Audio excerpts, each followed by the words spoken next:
Tercera cualidad. La libertad.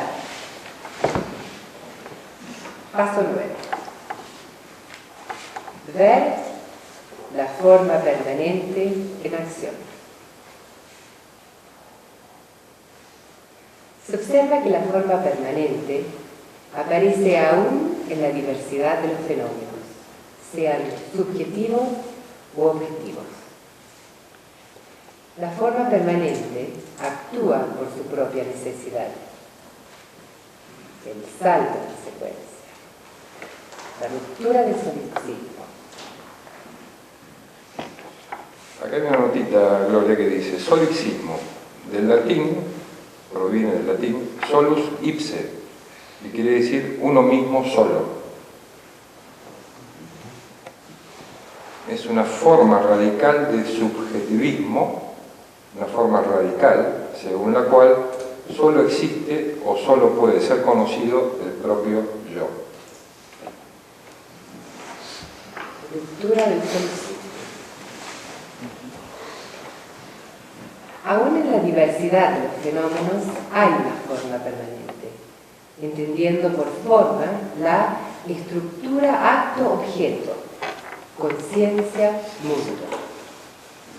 Se puede tener diversidad de presentaciones, pero es efímera.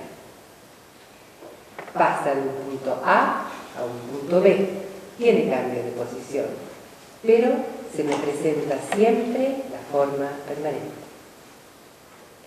Compruebo que esa realidad diversa es la misma presentación, pero en distintos campos. Observo que lo permanente puede cambiar de posición. Lo permanente puede ser visto en dinámica. Esa forma permanente siempre tiene esa fijeza en sí. Se me presentan las cosas con variaciones, pero tras las variaciones se observa la permanencia de la forma. El mundo y la conciencia existen de un modo permanente, pero hay variaciones en esa permanencia. La forma es permanente en sí, pero diversa en sus manifestaciones. Esos actos objetos se requieren mutuamente y no se pueden explicar el uno sin el otro. Todo lo que ocurre con la economía de la conciencia tiene que ver con el mundo. Es la conciencia quien da razón de ese mundo. Ahí están los fenómenos naturales. ¿Y cómo se revela su significado si no es porque existe una conciencia? El mundo como tal no existe sin la conciencia. El planeta Tierra no existe como mundo, sino con la participación de la conciencia que da identidad a todo. Al descubrir que la estructura conciencia-mundo es válida para toda conciencia y actúa por su propia necesidad, se produce la ruptura del solipsismo, iniciada a partir de la pregunta por la intersubjetividad en el paso 8. Bueno, avanzamos al 10. Ver lo que no es movimiento-forma.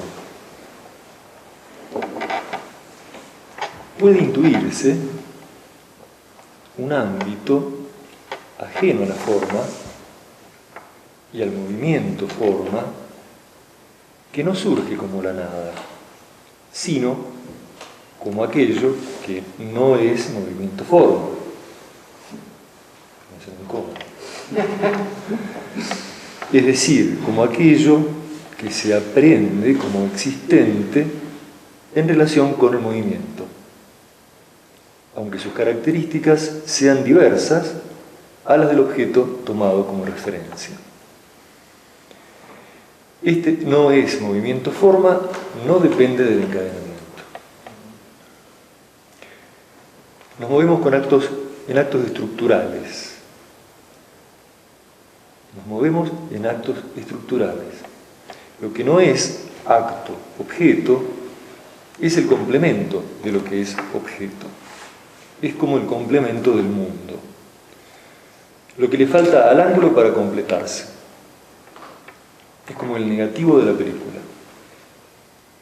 Se trata de todo lo que le falta a mi conciencia y es gracias a eso que puede moverse. No surge como la nada lo que no es movimiento-forma. No me quedo con la nada. Lo que es eso que no es movimiento-forma que se escapa. No depende del encadenamiento. Así que es posible un no movimiento-forma que no quede encadenado, que tiene mucho de arbitrariedad. O te quedas en el encadenamiento o sales. Y cuando niego el encadenamiento, me encuentro con algo que se escapa de la conciencia, se escapa del encadenamiento de los objetos, del encadenamiento de los paisajes. Algo que no depende de esas determinaciones que hemos venido encontrando. Al darse esa intuición, comprensión, se produce una ruptura de nivel.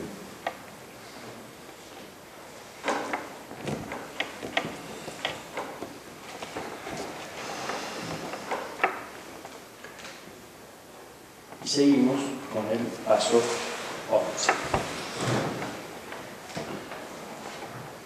Ver lo que es y lo que no es como lo mismo.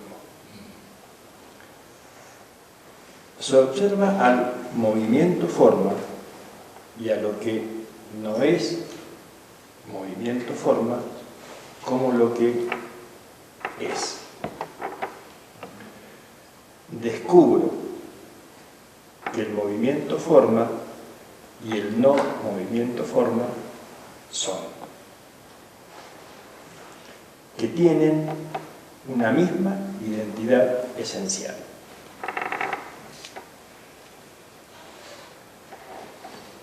Continuamos con el paso 12, que dice: ver en uno y en todo lo mismo. Se observa que el mundo, y por consiguiente uno mismo y cada cosa son, en la raíz, e independientemente de los fenómenos que se perciben, lo mismo. Desaparece toda distinción entre yo y lo otro y entre las cosas mismas.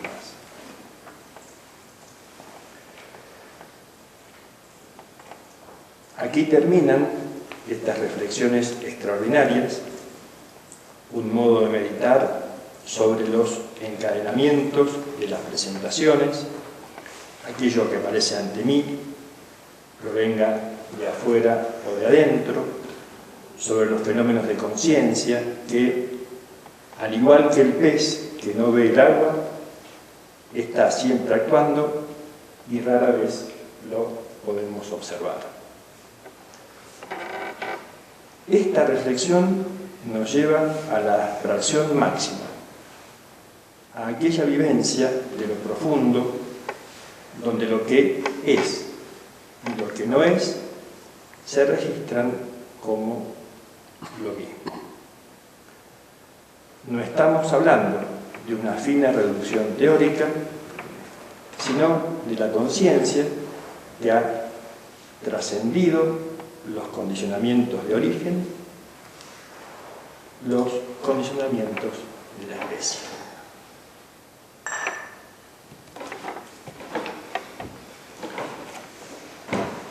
Bien, y para cerrar,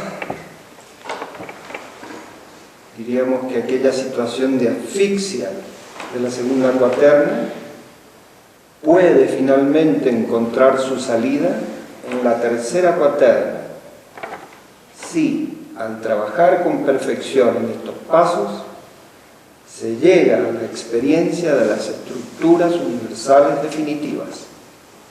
Entonces aparece otra realidad.